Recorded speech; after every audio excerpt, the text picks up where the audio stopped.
I came home in a good mood, even though I was tired, wet, and starting to smell a bit. But today was Friday, and it was also payday. What a day. I'm not even sure if giving out paychecks right before the weekend is legal. I kicked off my shoes in the hallway, sat down on the luxurious shoe bench I bought back in better days, and hungrily started counting my money. There was a lot of money, but it was mine. I joked as I counted it. That's our day-to-day life. Eat, drink. This part goes into savings just in case. And this, well, I just clicked my tongue sarcastically. There wasn't much left for what I wanted, or for fun. I'd say there was very little left. Guess I'm not meant to have fun. But honestly, do I really need that much? I thought, holding $1,500 in my hands. I didn't have any bad habits. I wasn't known for partying in bars, and I didn't chase after women. If you think about it, those $1,500 were unnecessary and should probably be set aside for emergencies. But for some reason, it scared me that I couldn't afford anything extra. Not long ago, I could spend $1,500 before lunch on whatever I wanted, but now it had to last a month. Well, that was then. Now I'm just an ordinary worker working at a store.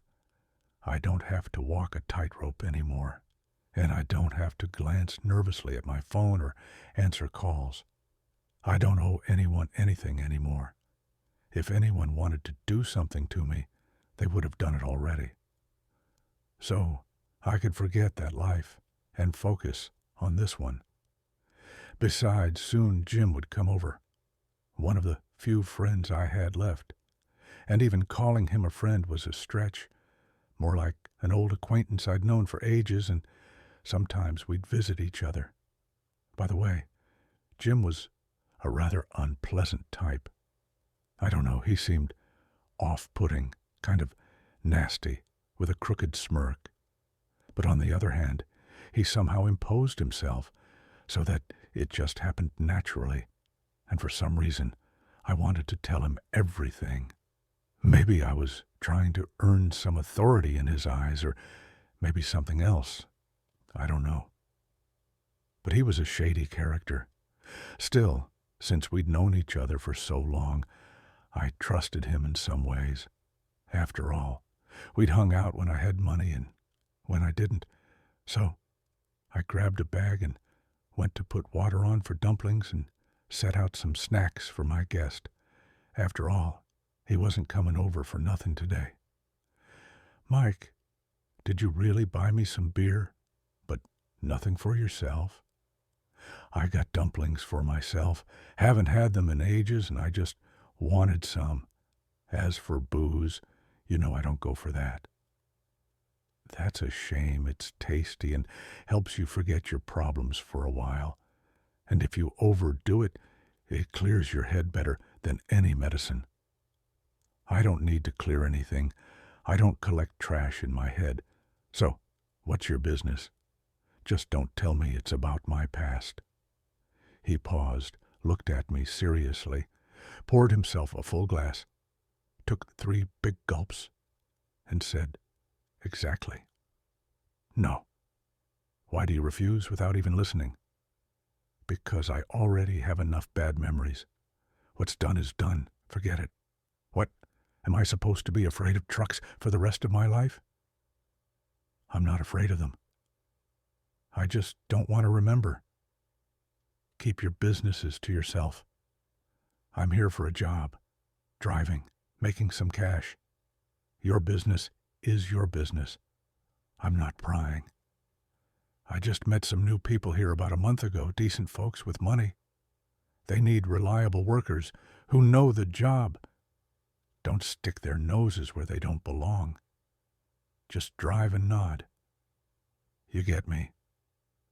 What makes you think I'm that kind of guy? Maybe I'm a curious fool. No, You can't fool me. You're a decent guy. That's why I came to you.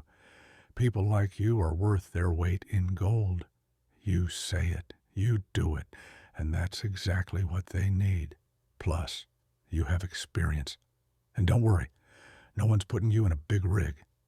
You won't end up in jail. Just kidding. You'll be driving a small truck. No. Why do you keep going on like an old lady? No, no, no. At least, listen. I don't really want to. I work at the store now. Just a basic fetch and carry guy, and you know what? I'm happy. I know my hours and my job. No tricks, no nerves. And now you want me to go driving again? Are you a driver yourself? Not really. I just drive myself around. Try working for someone else, then tell me how you like it. So here I am, offering you a job. And you? Why are you so nervous about this job? What's in it for you? I already told you. The thing is, I kind of let slip that you'd probably agree, and now people are expecting. Jim, I think I found a job for you, I said. Since you promised for me, you go do it. I just want to disappear into the routine and one day just not wake up. Everything's gray. Lived gray. Disappear gray. I've had enough adventures for a lifetime. I'm 33. And look at me. Gray hair. Soon I'll be dust. But at least listen. I knew you'd listen. Respectable people are offering. They'll give you a small truck. You'll drive around delivering different goods. Don't worry. Nothing weird. Books, benches, maybe building materials. These people, let's say, aren't your typical clients. I already figured that out because you started listing things. So I'll be hauling some occult or weird stuff. Or rather, equipment. Well, not exactly occult. Just regular things to different places, and you'll sign a contract. Everything as usual. Do you even understand where you're sending me? How can anyone agree to this? It even sounds sketchy. Sketchy. Well, maybe, but not as sketchy as your life right now. Look at you. You're broke, young, strong, healthy, but you're counting pennies. I remember you. You could buy a car just because you wanted to. Local bosses shook your hand, and now no one would even shake your hand, except me. So I won't offer again. He put a thick envelope on the table. They said, give Mike the envelope and let him think about it. It's a sign of serious intent. Jim hesitated, quickly finished his drink. We talked for another 10 minutes, but it was scattered and abrupt. And then he left, leaving me alone with my thoughts. When he left and the door closed, I sat at the table and looked at the envelope. I figured there was a good sum in there, but Jim, no. He'd offered me sketchy jobs before, so his talk of hauling occult junk made me uneasy. Who could it be? A company making some kind of dark paraphernalia. Candles, masks, T-shirts, maybe? The truck would be small, so not much cargo. Damn that Jim. He knew how to push my buttons, and this time it all lined up. I leaned back and sank into the depths of dead luxury, where I go to mourn the corpse of my happiness. I used to own a transportation company, a decent staff, big volumes, on good terms with everyone, not the last man in the city. Everything was smooth, money just rained down, and at some point, I thought I was in heaven. Everything was perfect. We didn't take sketchy orders, didn't work for cheap, and thanks to arrangements and a sort of reputation, we always had orders. I lived like a king, cars, travel, everything. Then one of my trucks burned down. Of course, I started investigating, called in everyone I could, but by lunchtime they told me, some serious people want to talk to you. That evening, their representatives were sitting in my office, talking. The conversation was simple. Either I step aside, get a pittance, and keep quiet, or all my trucks will burn down one by one. And if that doesn't work, something will happen to me. In short, I didn't have much choice, and the situation was such that no one would even approach my problem. They hinted at that, too. I hated to lose the money, but life is more valuable. As my grandparents who raised me used to say, money comes and goes. Of course, I tried to get as much out of it as I could, but it didn't matter. Then the inspection started, and not only did I have to give up what I'd been paid, I had to sell what I had to pay, fines and debts that seemed to appear out of nowhere. In the end, all I had left was my apartment, a good, luxurious apartment, and even that was becoming a burden to maintain. Of course, I sometimes jump up at night, dreaming I'm grabbing a shotgun, shooting those people, ready to die for what's mine, while they just sit and laugh, their ugly faces with pig snouts, horns growing from their heads. By the way, my business was dissolved as soon as it was bought out, and no one even used it, just shut down to get rid of competition, that's all. Naturally, I wanted to fix everything, to feel a taste of money, of life and opportunity again. But something inside me broke. Maybe the utter injustice broke me. Lawlessness killed my hunger for more. Better not to have than to lose. Maybe because everyone told me, no, we won't help. Do what you're told. Maybe something else, but I really closed myself off. A regular store employee with a 2-on-2 schedule. That was my armor and shield. But still, I thought about that life every day, though every day I convinced myself not to. Jim, too, somehow sensed it, kept coming around, offering jobs more or less related to hauling stuff.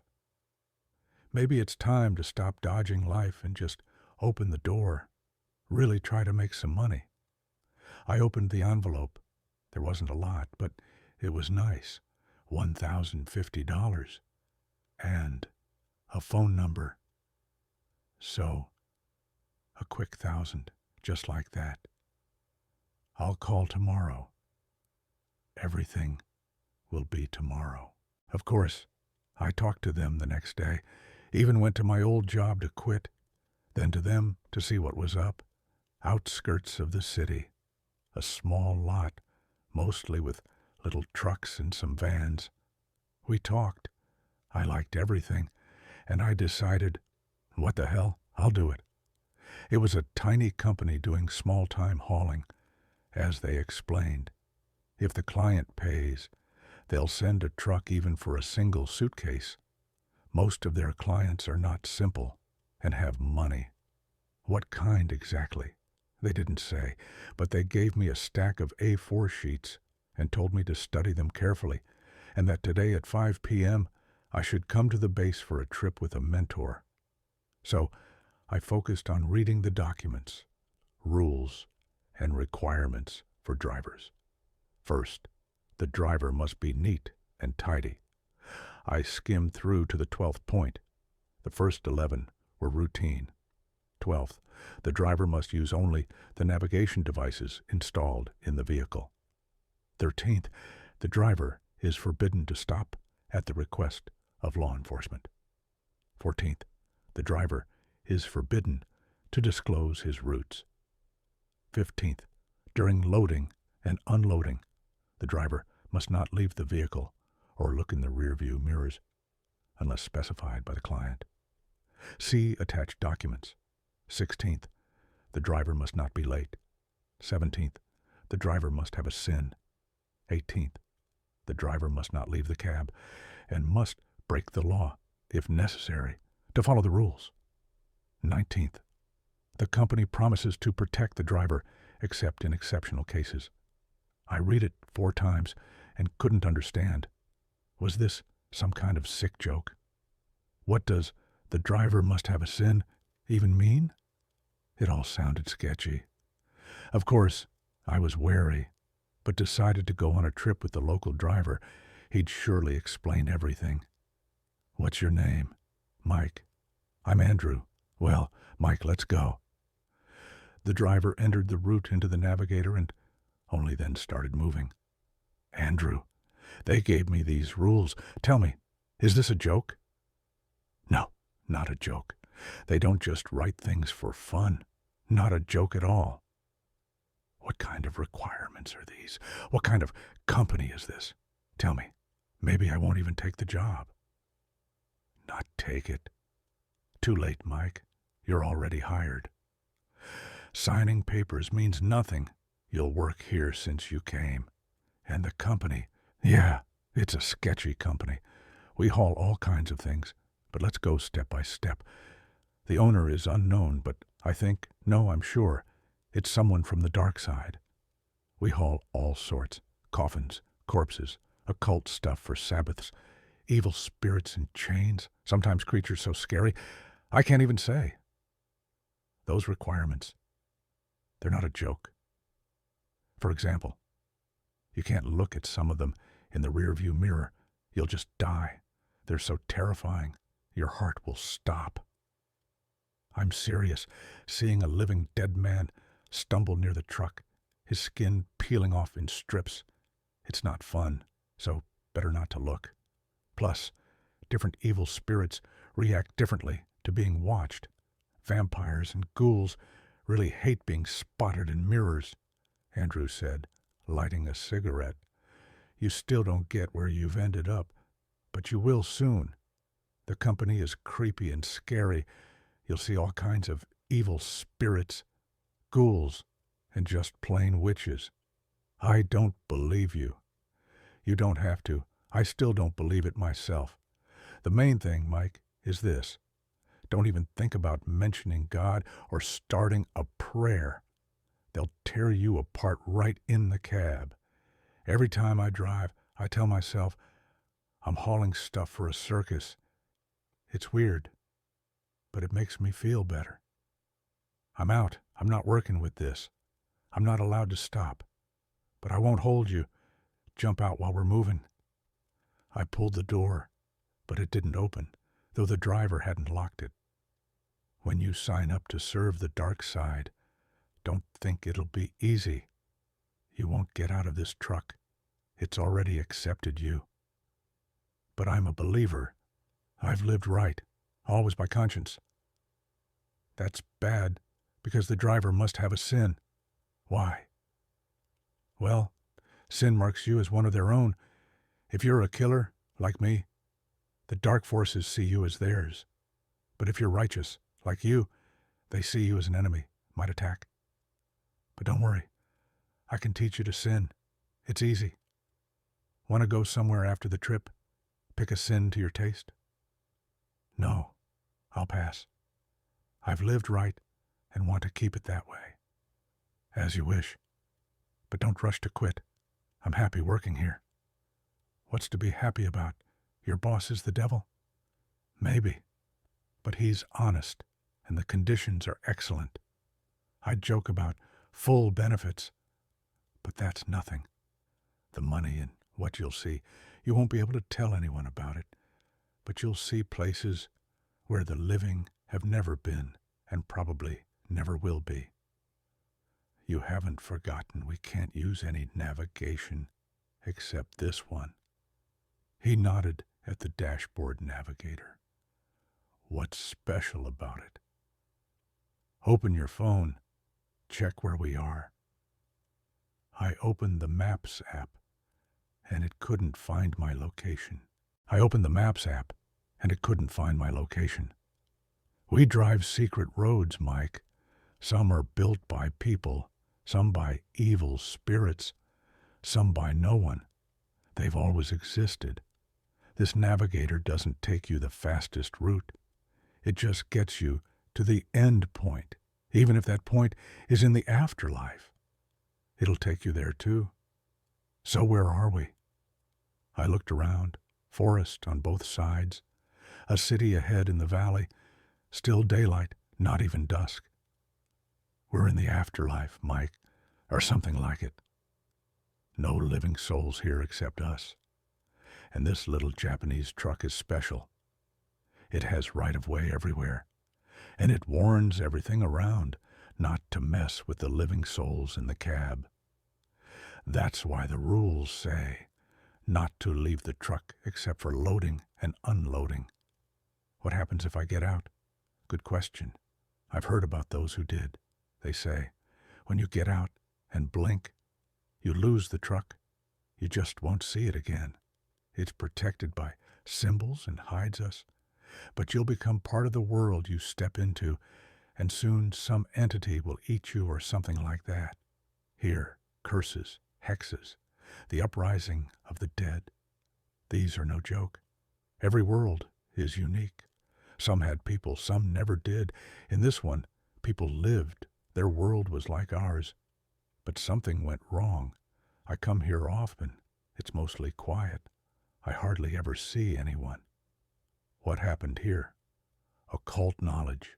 In this world, they decided there was no point hiding info about UFOs, magic, and secrets.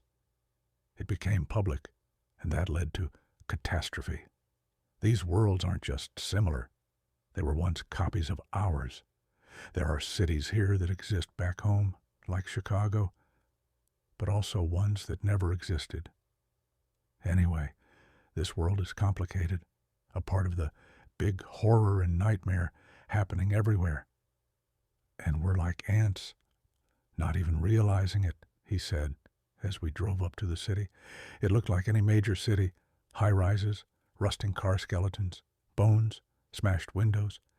It all looked like the end of days. Nothing alive, dead reality, swallowing the last traces of humanity. Now, listen to the song of the dead city. Andrew eased off the gas and cracked the window. The wind was the only thing moving through the city, the last inhabitant. But we can't stop. Gotta keep going. Though, honestly, sometimes when I drive by places like this, I want to stop, smoke, look around, think. There's something about it I can't explain. But don't think there's no life here. There's plenty and plenty of danger. Since we're here and almost arrived, that means there's activity, Andrew said as we drove down empty roads, surrounded by the most oppressive landscape.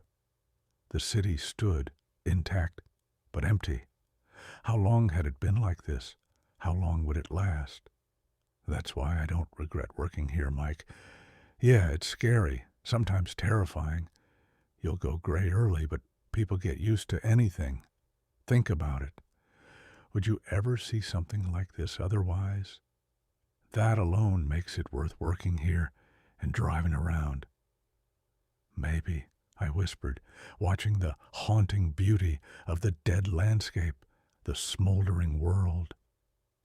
10 minutes later, we pulled up to a base, parked at gate 11 for loading. Let's go. But remember, don't talk, just help with the cargo, act natural, and get ready for a strong stench. We got out at dusk, the 11th gate slowly rising, and I saw inside the warehouse. Chaos.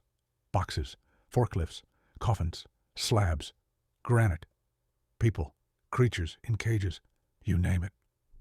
Andrew handed documents to a four-eyed man who studied them and waved someone over, barking something. Andrew started opening the truck for loading. A few minutes later, they hauled over a steel coffin in chains, the chains as thick as my arm. And worse, something was banging inside. We didn't need to help. They loaded it with a forklift, then threw in something that hissed and started to smoke. Andrew closed the truck, took the papers, and we went back to the cab. So, how was it? He asked. What was that? Why do you ask questions we're not supposed to know the answers to? I don't know. Just another creepy thing. Honestly, I don't want to work for this company. I can't even imagine what they haul. No, you can't imagine. Even I'm surprised every time, my mentor said. And we drove back. We rode in silence at first. then I couldn't shut up. I told Andrew about my past life, how I became a driver, how I lost my company, how I ended up as a loader. Andrew just nodded, sometimes asking a question, and before we knew it, we were back in our world, at our base, where the boss was waiting. "So, how was your first trip?" he asked slyly. "I'm impressed." "Yeah, that's how it is here. Tomorrow, we expect you at work, lots to do. Be here at 5 p.m. sharp. You've seen it all, you understand, so don't be late," he said and left. "So, Mike, want to go with me and lose your soul in some sinful fun? I know a couple of places." "No, thanks. I'll just go home," I said, shaking his hand and heading to my car parked outside. "You shouldn't do that. They'll punish you," I heard quietly behind me. But when I turned, no one was there. The night at home was a nightmare. I came in completely exhausted, my head foggy, like I was in a daze. My phone wouldn't stop ringing. Jim kept calling for some reason. I decided I was too tired. Everything else could wait. I showered, had dinner, turned on the TV for background noise, and collapsed into bed to see either a dream or something else. I was lying there, watching TV, when I heard footsteps. Someone was walking from the far room in shoes on the granite floor. The steps were steady, calm, coming closer and closer, and I lay on the couch, listening in horror, as someone walked through my apartment in the middle of the night. The steps came closer, my heart froze, and in the doorway appeared me, only dead. My skin was cracked, eyes sunken, a wound on my neck. I walked slowly toward myself and said, "It's time to commit a sin." I started screaming, just to really jump off the couch. The phone buzzed insistently on the table. Of course it was Jim. I was horrified. 23 missed calls. I picked up. "Hello? Why do you keep calling, idiot? I just wanted to check in. I sent you there and you shut yourself off. I sent you just in case, so I need to know. Can I come over?" "Come over? Actually, no. Probably not." "Why not?" "Tell me about those guys, Jim. It's the middle of the night. I want to sleep. You sleep too. It's your day off, right?" "No, that's it. Goodbye." I hung up, but my soul was in turmoil. "No, it's not for nothing," he called. "Something's happening. Something's wrong." "Sure, I'm working at a pretty unusual place, but damn, I feel like I'm missing something." When I left the truck yard, someone told me I'd regret it, that I'd be punished. But who was it? Who said that? I thought about it for 10 minutes and realized I was literally at a crossroads. I'd lived my whole life right, never got my hands dirty, never set anyone up, always slept soundly, no bad habits, a good person. And now, the word sin. Why does it keep coming up? Why did Jim, especially the driver, say I needed to commit one? Why is it even in the rules? It's like I'm being tempted. The devil's hand seemed to squeeze me from all sides, whispering, "It's time to taste forbidden pleasures." But something inside resisted. I was raised by my grandparents. My parents weren't interested. Their lives revolved around the bottle, and I just got in the way. So, being raised by older people, I was a bit more religious than most. Grandma always said, "The devil and an angel are always with us. Angel on the right, devil on the left." That's why, when we spit over our left shoulder for luck, we're spitting in the devil's evil eye. So, things work out. Grandpa always said, "Live honestly, you won't be happy, but you won't suffer either." I lived honestly, and credit to him, he set my compass straight. No surprise, he'd lived a long life. Everything would have been fine if I hadn't lost my company, but now That wasn't a dream, it was a vision. The devil came in my form. There are plenty of stories about devils or angels visiting people in borderline states, warning or scaring them. Same with house spirits. They warn people, usually when they're falling asleep or waking up, when the brain is between worlds. Only once did I hear of a house spirit visiting someone just because, but it ended badly. The spirit strangled him. So yeah, the devil came to scare me. And the driver's words, there's no easy service with the devil, were worrying. I started to realize I'd made a mistake. It was all for nothing. I shouldn't have gone, shouldn't have given in to emotion. But I also realized Jim wasn't just calling for no reason. And the voice at the truck yard when I left. Somehow I felt I hadn't crossed the line yet. They were all waiting for something, wanting something. I hadn't stumbled yet, but I was closer to the edge than ever, and they'd surely drag my soul down. I decided to pray, though I hadn't done it in a long time. I knew lots of prayers, but as Grandma said, prayer is just a form, not an obligation. You can just ask, as long as it's from the heart. Then you'll be heard. So I prayed from the heart.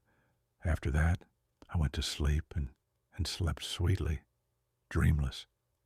In the morning, I woke up refreshed, yesterday's strange fatigue gone, just energy and positivity.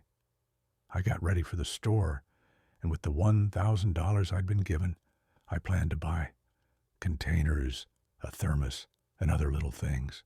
After all, I was working as a driver in a pretty strange place, so I needed to stock up. The whole day went by under that motto. Get myself together, find my documents, and so on. Though I wasn't sure I'd even need documents at such a company. Like they said, experience is what matters. And I had some. 6 years behind the wheel. Too bad all the romance evaporated like a bad fart from the cab in the first 2 weeks, when I got hit with fines and shredded my nerves. That's where the romance ended, just gray routine left. But there was still plenty of time before evening, and nothing to do, so I decided to invite Jim over, who'd been calling since yesterday, and hadn't stopped today. Hell with it, come over, I told him on the phone. So, how's it going? All good. Hauling cargo? What kind of cargo? Milk, grains, whatever they give. Got it. That's good. You got a job. I just knew it was right for you. You're going out today, right? Yeah. Good. I'm glad your life's getting better. You were always so gloomy. Now you'll make some quick cash and live well. Maybe even start your own company again. No, I'm done with that. Well, that's fine, too. We sat and talked, and I noticed something odd about Jim. He didn't argue with me, which was unusual, he agreed, encouraged me, which was not like him at all. He was usually pure poison. I also realized the purpose of his visit was to make sure I'd really taken the job, signed everything, and was going to go. It looked like he wanted to send me there. I thought about it and decided to test him. Listen, I said, interrupting him. I just remembered. I need some cash for gas, or I won't make it. Amazingly, without any questions, he put $200 on the table. Thanks. When should I pay you back? Don't worry about it. You're moving up. I'm just helping, he said happily, and went on with his story. I sat there thinking my whole life depended on whether I went or not. We sat for a long time, until 4, and even then Jim politely asked me to drive him to the city, like he's checking up on me, I thought. But why? Of course, I agreed, drove him to the gas station, and just before reaching the base, I dropped him off and went to work. Out loud, I said, God, help me. I don't know what to do or what's happening. So, the moment of truth, documents in hand, I'm driving into the sticks, a cabin in the woods. I'll have to get out, grab a package, and come back. The paperwork was full of prohibitions. Don't stop, don't get out, etc. In short, I should only get out at the destination, and can't even use my phone for some reason. That made me uneasy, as did seeing Jim standing outside with someone across the street. I swear he was smiling and seeing me off like I was going to my death. Joking with a company like this could be costly, so hope was all I had left. I set off. The navigator said an hour and a half to the destination, and I'd have plenty of time to think about my fate. 40 minutes later, it was dark. I drove into some dense, wild place. No summer sun, just a huge moon, and my path led through the woods. I couldn't take the nightmare anymore, and did what I'd been warned not to do. God, help me, I said out loud. Something jerked in the car. I even got scared it stalled, but I couldn't get out. The moonlight was strange, not making things brighter, just the treetops lit, the road, and everything else not. The moon was huge. The headlights lit the road fine. The road was straight as an arrow going uphill. I took the documents, slowly leafing through what's allowed, what's not, and remembered the oddity at the truck yard. Maybe this mysterious someone left a clue here too. Flipping through the folder, I decided, for no reason, to unclip the documents and check the back. My goal was getting closer, and on the second-to-last page, I saw a barely visible pencil note. Don't go to that cabin. They'll sacrifice you there. Stop the car, run into the woods, call Leshy. He'll help. I broke all the rules, stopped the car, turned it off, opened the door, and heard drums, screams, howls somewhere far off, and fireworks shot into the sky. I was close. I threw the keys in the truck and ran into the woods, noticing how abnormal the place was. The air was different, heavy, full of pine, and the woods were a collection of horrors and nightmares, dark, creepy, wild. Owls hooted, wolves howled in the distance. I jumped, pulled out my phone, saw an unknown number. Hello? A growling voice. Go back to the truck. We know you ran. Come back or we'll find you in these woods. I hung up and threw the phone away, left to figure things out. The only thing left was the Leshy part. I only knew one way to call him, chop down a tree with a dull axe. But I didn't have one. So, the plan was good, but hard to execute. What now? At least, I wasn't in the truck and knew they were coming from the cabin, my original destination. It got quiet. No drums, no fireworks. But a wave passed through the woods, and I started moving in the opposite direction, muttering for Leshy to come. But he didn't. Moving through the woods was hell. Humidity, cold, heavy air, headache, and I was being tracked. Moving through the woods was hell, humidity, cold, heavy air, headache, and I was being tracked. They were far, but I was sure they'd find me. After 30 minutes of bushwhacking, I realized I was making too much noise and moving slowly. It made sense to hide. Evil spirits have trouble with circles. I picked a spot with fallen logs, crawled under, drew a circle with a stick, and waited. I only had to wait a couple of minutes. I sat under the logs, hearing growling. Dogs came, running in the dark, growling, only their red eyes showing they were near. I held my breath. They were close. Human footsteps, left and right, quiet, no talking, but there were many. Sometimes I saw yellow lights, someone's eyes. God help me, I whispered, holding my breath. He's hiding somewhere. Draw a circle. Look for him. Here, the trail ends. But we'll get you. Just find the circle, and we'll finish you. Set the dogs on the trail. Let them find him. The end, I thought, as they started searching. The dogs quickly found my spot and marked the circle. That's not quite how it works, someone said, and I, freezing, crawled out, ready to run. But there was nowhere to go. Shadows everywhere, dogs growling. I was alone. All right, go in, someone said, and I screamed, ran, just to buy time, though I knew I wouldn't get away.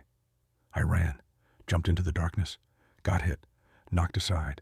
A dog lunged, but someone kicked it, grabbed me by the collar, and clamped a hand over my mouth, whispering, "Shut up." I didn't just shut up. I barely breathed. Where is he? Where's that idiot? You're to blame. Why did you attack? Stupid dogs. A scuffle started, and someone carried me off, still holding me with one hand. After about 30 minutes, I was set down and told, "You can talk now." It was an old man's voice, but I saw his eyes were bright green, and he was over 6.5 feet tall. "You're Leshy?" "Yes." "I was told." "You asked. You got an answer. I'm saving you, because I was told to wait here for you, and I'm waiting. I don't like this Sabbath, don't like what's going on here, so I'm ready to help anyone who stands against them. You'll get me out of here?" "Yes, of course. I was asked to tell you something. When you get home, don't worry. They won't look for you. But you'll have to do something. Find the one who got you this job and kill him. Remember, he's not human. I'm just passing on the message. The rest is up to you. Let's go. The border's not far." I sat at home, sharpened an axe, sprinkled it with holy water, drank some myself, watered a plant. Only now did I realize Jim was the cause of all my troubles. I'd long suspected he wasn't who he claimed to be. I planned to visit him and finish what was started. "Brother, why the axe? Why not friendship? What are you—" Before he finished, I swung at his collarbone, and he fell, clutching a wound that smoked slightly.